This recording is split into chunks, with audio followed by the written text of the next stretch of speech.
Hello दोस्तों, कुछ लोगों को अक्सर आपने कहते सुना होगा कि अगर किसी व्यक्ति को हार्ट अटैक आए तो उसको ज़ोर ज़ोर से खांसी करने को बोलिए या उसको नी चेस्ट पोजीशन में यानी घुटनों को छाती से दबाने या टच करने की कोशिश करने को बोलिए।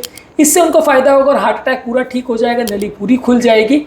ये सारी चीज़ें क्या वाकई में सच है या सिर्फ अफवाह है, सिर्फ पब्लिसिटी के लिए की जाने वाली बकवास है? ये सारी चीज़ों पर आज हम बात करेंगे। साइंटिफिक एविडेंस इसमें क्या है और एक्चुअल साइंस में इस चीज़ के लिए जगह है या नहीं, और क्यों ये चीज़ें काउंटर प्रोडक्टिव हो सकती है यानी फायदे के बदले नुकसान भी कर सकती हैं। आज इस पर बात करेंगे। आज का टॉपिक है emergency management of heart attack में नी चेस्ट पोजीशन और जोर जोर से खांसी करने का कुछ फ़ायदा है या नहीं। टॉपिक पर जाने से पहले जो लोग हमारे चैनल पर नए हैं उन्हें रिक्वेस्ट करूँगा कि चैनल को सब्सक्राइब करें, वीडियो को लाइक करें, शेयर करें, फॉलो करें, कमेंट करें। देखें, टॉपिक इंपॉर्टेंट है इसलिए इस अंत तक देखिएगा। चलिए शुरू करते हैं इंपॉर्टेंट वीडियो। सबसे पहला, नी चेस्ट पोजीशन यानी कि ऐसा पोजीशन में आप लेट जाइए जिसमें घुटनों को छाती पर लगा दीजिए या बैठ जाइए और घुटनों को छाती से चिपका लीजिए। इससे हार्ट अटैक ठीक हो जाएगा। ये कोई साइंटिफिक एविडेंस इसका आज तक कभी पब्लिश नहीं हुआ है, किसी भी साइंटिफिक डेटा में इस चीज़ को नहीं माना गया। ऑब्वियसली इस तरह की चीज़ में अगर कुछ सच्चाई होती तो दुनिया में कोई भी इस चीज़ को मना नहीं करता कि भाई करने में किसी को कोई नुकसान नहीं है। इनफैक्ट जब तक पेशेंट की एम्बुलेंस ना आ जाए या पेशेंट की कोई कंडीशन ठीक ना हो जाए तब तक वो नीचे इस पोजीशन में बैठा रहे, इससे फ़ायदा हो जाएगा, ऐसा कोई एविडेंस आज तक नहीं है। इनफैक्ट जिस व्यक्ति को अगर अनकॉन्शियसनेस हो या फेंटिंग हो या लो ब्लड प्रेशर की सिचुएशन हो तो वहाँ नीचे इस पोजीशन से फ़ायदा हो सकता है। हमने अपने लो ब्लड प्रेशर वाले वीडियोस में इस पर बात करी है कि नीचे इस पोजीशन लो ब्लड प्रेशर वाले पेशेंट्स में फ़ायदा कर सकता है। पर हार्ट अटैक के सारे पेशेंट को लो ब्लड प्रेशर ऐसा कोई ज़रूरी तो नहीं है। कई पेशेंट को हाई ब्लड प्रेशर भी हो सकता है। लो ब्लड प्रेशर तो जब तक पेशेंट हार्ट फेलियर में ना जाए या जब तक आपने उसको बहुत ज़्यादा सॉर्बिट्रेट ऐसी कोई गोली नहीं दे दी तब तक लो ब्लड प्रेशर यूजली नहीं होगा। तो ये नीचे पोजीशन का हार्ट अटैक के पेशेंट्स में कोई रोल एटलीस्ट आज तक तो प्रूव नहीं हुआ है और इसको करने में आई थिंक टाइम वेस्ट मत करिए, कुछ खास फायदा नहीं होगा। नुकसान बहुत ज़्यादा नहीं है, लेकिन नुकसान सिर्फ इसमें यह है कि कई बार नीचे पोजीशन बहुत ज़्यादा पेनफुल हो सकती है। कई हार्ट अटैक जो होता है वो उम्र दराज पेशेंट या ऐसे लोग को होता है जिनको आर्थराइटिस वगैरह की प्रॉब्लम होती है। अब ऐसे टाइम पे ये सोच के कि पेशेंट को नीचे पोजीशन करने से पेशेंट का हार्ट अटैक ठीक हो जाएगा, आप उनको और फोर्स करोगे कि और लगाओ और जोर लगाओ। कोई आप किसी व्यक्ति को दबाने को भी बोल दोगे कि भाई घुटना को दबा दबा के छाती से छुआ दो तो हार्ट अटैक ठीक हो जाएगा। ऑब्वियसली काउंटर प्रोडक्टिव होगा, क्योंकि ऐसा आप करने की कोशिश करोगे तो पेशेंट को और पेन होगा और पेन होगा तो हार्ट अटैक और बढ़ जाएगा, पेशेंट का क्लॉट बनने का टेंडेंसी और बढ़ जाएगा, मृत्यु का दर कई गुना बढ़ जाएगा, रिदम चेंज होने का चांस या रिदम चेंज होने की वजह से मृत्यु होने का चांस कई गुना बढ़ जाएगा। तो मेरी तरफ से तो डेफिनेटली सजेशन है कि आप ये बिल्कुल मत करिए, करने से उल्टा नुकसान होगा। और खासकर अगर व्यक्ति खुद नहीं कर पा रहा है तो बिल्कुल मत करिए। कोई खुद नहीं कर पा रहा है, आप जबरदस्ती उसको फोर्स करोगे कि नहीं करना ही पड़ेगा करना ही पड़ेगा, आप इसको बांध के रखो, आप रस्सी लेके बांध दोगे उसका घुटने को छाती से या दो आदमी पकड़ के उसका घुटने को छाती से लगा देंगे तो ये काउंटर प्रोडक्टिव ही होगा, फायदे के बदले नुकसान होगा और पेशेंट का मृत्यु दर इससे बढ़ेगा, कम नहीं होगा।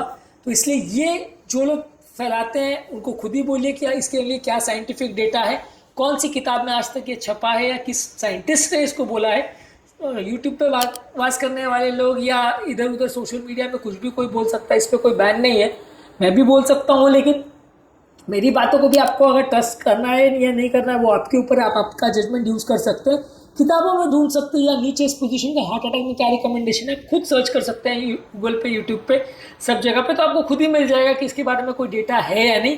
जो लोग इस तरह की बातें करते हैं वो फालतू में अपना पब्लिसिटी करने के लिए कि आपको कोई पाथ ब्रेकिंग थेरेपी बता रहे हैं या कोई ऐसा जादुई नुस्खा बता रहे हैं जिससे कि लोगों का हार्ट अटैक बच जाएगा, लोग का हॉस्पिटल जाना बच जाएगा, ऐसा बताने की कोशिश करते हैं अपने आप को बहुत स्मार्ट दिखाने के लिए। ज़्यादातर ये उतने ही बेवकूफ़ लोग होते हैं, तो इसलिए इस तरह की थेरेपी एटलीस्ट रिकमेंडेड कहीं पे भी किताब में नहीं लिखी है।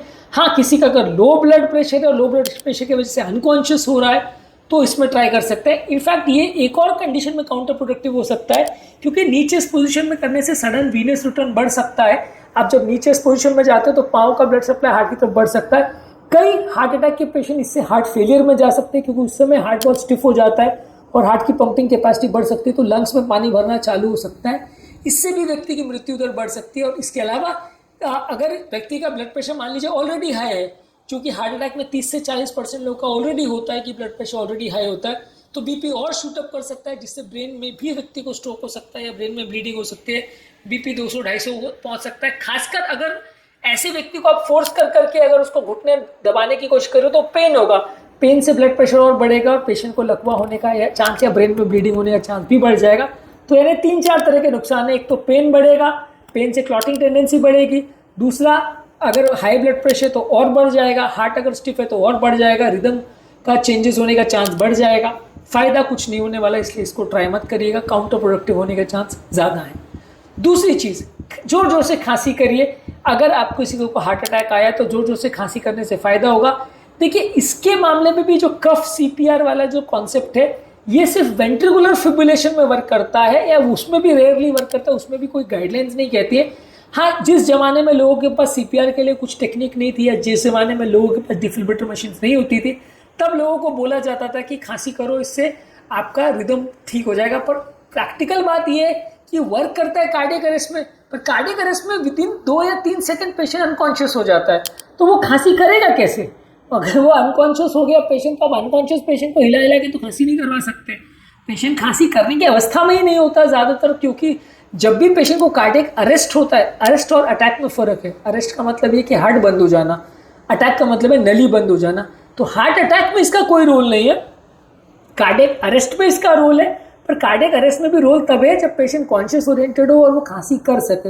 अगर वो भी सही टाइम पे खांसी करता है तो शायद इंट्राथोरेसिक प्रेशर बढ़ने की वजह से कुछ लोगों के रिदम में फ़ायदा हो सकता है, लेकिन इसको भी कोई बड़ा डेटा रिकमेंड नहीं करता है।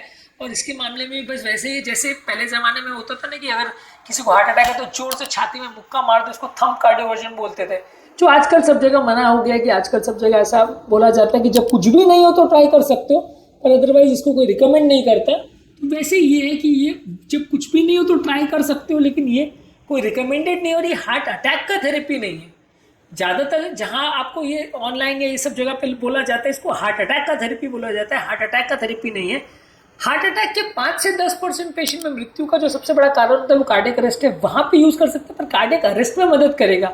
हार्ट अटैक के पेशेंट में इसका कोई रोल नहीं, क्योंकि इससे बहुत कुछ फ़ायदा नहीं होगा। थोड़ा सा इसका कॉन्सेप्ट ये है कि हो सकता है इंट्राथोरेसिक प्रेशर बढ़ने की वजह से जो हृदय की नली में क्लॉट बनाए वो हिल जाए, डिसलॉज हो जाए, इससे में भी थोड़ा फ़ायदा हो सकता है, लेकिन ये बहुत ज़्यादा कुछ इफेक्टिव नहीं है। और इससे एक्चुअल कुछ फ़ायदा होगा उसका चांस 2-5% से भी ज़्यादा नहीं है। तो इसलिए ज़्यादातर आप ये सब चीज़ों में टाइम वेस्ट करने के बदले एम्बुलेंस बुलाएं, हॉस्पिटल पहुँचाएं। जो एक्चुअल कार्डियक इमरजेंसी के लिए रिकमेंडेड चीज़ें हैं, जैसे एस्पिरिन देना, क्लोपिडेग्रोल देना, स्टैटिन देना, ज़रूरत पड़े तो नाइट्रोग्लिसरीन देना, सीपीआर करना अगर पेशेंट अरेस्ट हो, और हॉस्पिटल शिफ्ट करना, यही चीज़ें वर्क करेंगी। ये फालतू की बकवासें करना कि लहसुन खिलाओ, अदरक खिलाओ, मिर्ची खिलाओ, खांसी कराओ, नीचे पोजीशन कराओ, ये सब बकवास है। और ज़्यादातर जो लोग इस तरह की बकवास करते हैं वो डॉक्टर्स ही नहीं है, क्योंकि उनको इस बारे में, इस फील्ड का कोई नॉलेज नहीं है, और अनपब्लिश्ड अनडिक्टम लिटरेचर की वो बातें करते हैं। एटलीस्ट किसी स्टैंडर्ड लिटरेचर में या किसी स्टैंडर्ड किताब में इसके बारे में कोई मेंशन नहीं है। अगर आप इस तरह का हार्ट अटैक के केस में एक्सपेरिमेंट करना चाहते हो तो कर सकते हो, लेकिन मैं एटलीस्ट रिकमेंड नहीं करूँगा, क्योंकि ऐसा किसी किताब में नहीं लिखा, और ये काउंटर प्रोडक्टिव होने का चांस ज़्यादा है, और पेशेंट को इससे प्रॉब्लम होने का चांस ज़्यादा है, फ़ायदा होने का चांस ज़्यादा नहीं है। नीचे इस पोजीशन के नुकसानों पर मैंने ऑलरेडी बात करी। कफ के क्या नुकसान हो सकते हैं इस पर भी मैं बताता हूँ। इसमें क्या चक्कर होता है कि मान लीजिए पेशेंट, एक तो उसको पेन हो रहा है, कंडीशन उसकी वैसे अच्छी नहीं है, उसको पेन हो रहा है, बर्दाश्त नहीं हो रहा, अनकंफर्टेबल हालत है। वैसे सिचुएशन में पेशेंट को काम करना, शांत रखना, उसके स्ट्रेस हार्मोन्स ना बढ़े, ये ज़्यादा ज़रूरी है। ऐसे सिचुएशन में अगर उसको बार बार खांसी करने को बोलोगे तो उससे 2-3 प्रॉब्लम हो सकते हैं। एक तो पेशेंट अनकंफर्टेबल हो जाएगा, यानी उसको बहुत ज़्यादा पेन होगा। कई बार खांसने की वजह से छाती का दर्द बढ़ जाता है, छाती की मसल्स खिंच जाती है तो और दर्द होता है, तो और पेन बढ़ेगा, तो और उसकी प्रॉब्लम्स बढ़ेंगी। इसके अलावा ये बार बार खांसी जो आप अगर पेशेंट को अगर करने को बोलते हो तो इससे कई बार ये भी होता है कि इंट्राथोरेसिक प्रेशर यानी छाती का प्रेशर जब बढ़ता है तो ब्लड प्रेशर ड्रॉप हो सकता है। और हार्ट अटैक के पेशेंट में ब्लड प्रेशर लो होना मृत्यु का सबसे बड़ा कारण होता है। ज़्यादातर पेशेंट में, खैर यहाँ पे हम बात करेंगे लंबे देर तक अगर ब्लड प्रेशर लो हो तो मृत्यु का कारण बनेगा। कुछ सेकंड के लिए, 1 आध सेकंड के लिए हो तो यूजली नहीं होगा, पर फिर भी इससे कुछ फ़ायदा नहीं होने वाला, क्योंकि इंट्राथोरेसिक प्रेशर बढ़ने से वीनस रिटर्न होना यानी पाँव से जो ब्लड हार्ट की तरफ जाता है वो स्लो हो जाएगा, तो हार्ट पर जो ब्लड पहुँच रहा है वो कम हो जाएगा, जिससे कि पेशेंट को हो सकता है लो ब्लड प्रेशर का प्रॉब्लम बढ़ जाए और उससे क्लॉट बनने का चांस और बढ़ जाए। तो क्लॉट उससे हट जाएगा या नली खुल जाएगी, इसके चांसेस नहीं के बराबर है। क्लॉट बढ़ने के चांसेस उल्टा ज़्यादा हैं, और इनफैक्ट पेशेंट को सडन अरिथमियाज होने का चांस, पेन होने के चांस कंडीशन बिगड़ने के चांस, और अननेसेसरी आप पेशेंट को टॉर्चर कर रहे हो कि खांसी करो खांसी करो खांसी करो। पेशेंट को ये चाहिए कि उसको हॉस्पिटल को लेके जाए, जो दवा खिलाना है वो खिलाए। बार बार खांसी करने की वजह से कई बार ऐसा भी हो सकता है कि जो दवाई आपने खिलाई वो भी वॉमिट हो जाए। तो ये सारी चीज़ें इनफैक्ट काउंटर प्रोडक्टिव हो सकती है, फ़ायदा कुछ नहीं होगा। नीचे पोजीशन कहाँ कहाँ नुकसान कर सकता है वो हमने बताया। ये कॉफ भी क्यों नुकसान कर सकता है, क्योंकि तो पेन कराएगा, पेशेंट की दवा वॉमिट हो सकती है, इंट्राथोरेसिक प्रेशर बढ़ेगा, इफेक्टिव बहुत ज़्यादा नहीं है और पेशेंट को अनकंफर्टेबल करेगा, पेशेंट को आराम से रहने नहीं देगा, स्ट्रेस हार्मोन के लेवल को बढ़ाएगा, जो कि क्लॉट्स को उल्टा बढ़ा सकते हैं। ये सारी चीज़ें हो सकती है जब आप पेशेंट को अननेसेसरी खांसी कराने को बोलते हो। तो ये दोनों ही चीज़ें पूरी तरह से गलत है और ये दोनों ही चीज़ें एटलीस्ट साइंटिफिकली रिकमेंडेड तो नहीं है। जो लोग करते हैं आप उनसे पूछ सकते हो कि कौन सा डेटा है और कितने पेशेंट्स पर इसको एनालाइज किया गया है और कौन सी इंटरनेशनल गाइडलाइंस है जो इसको रिकमेंड करती है।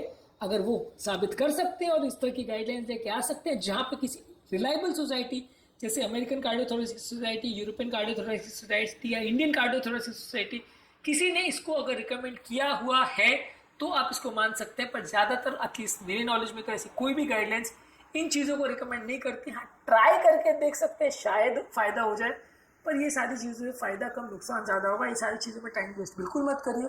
अदरक, लहसुन और ये सब चीज़ों पर हमने ऑलरेडी वीडियो किया है कि वो भी काउंटर प्रोडक्टिव है, वो भी फ़ायदा नहीं करती, उल्टा नुकसान कर सकते हैं। तुरंत हॉस्पिटल ही लेके पहुँचे, वही एकमात्र चीज़ है जो पेशेंट की जान बचाएगी। घर में फालतू की टोना टोटी करके अगर आपको लगता है कि आप पेशेंट को बचा के हॉस्पिटल जाना अवॉइड कर पाओगे तो ये आपकी भूल है। ज़्यादातर इससे आपके पेशेंट का मृत्यु दर कई गुना बढ़ जाएगा कम होने के बदले। उम्मीद करूँगा कि आज के टॉपिक में कुछ मिथ्स क्लियर होंगे, कुछ नई बातें जानने को मिली होगी। जो लोग हमारे चैनल पर नए हैं उन्हें रिक्वेस्ट करूँगा कि चैनल को सब्सक्राइब करें, वीडियोस को लाइक करें, शेयर करें, फॉलो करें, कमेंट करें, पूरा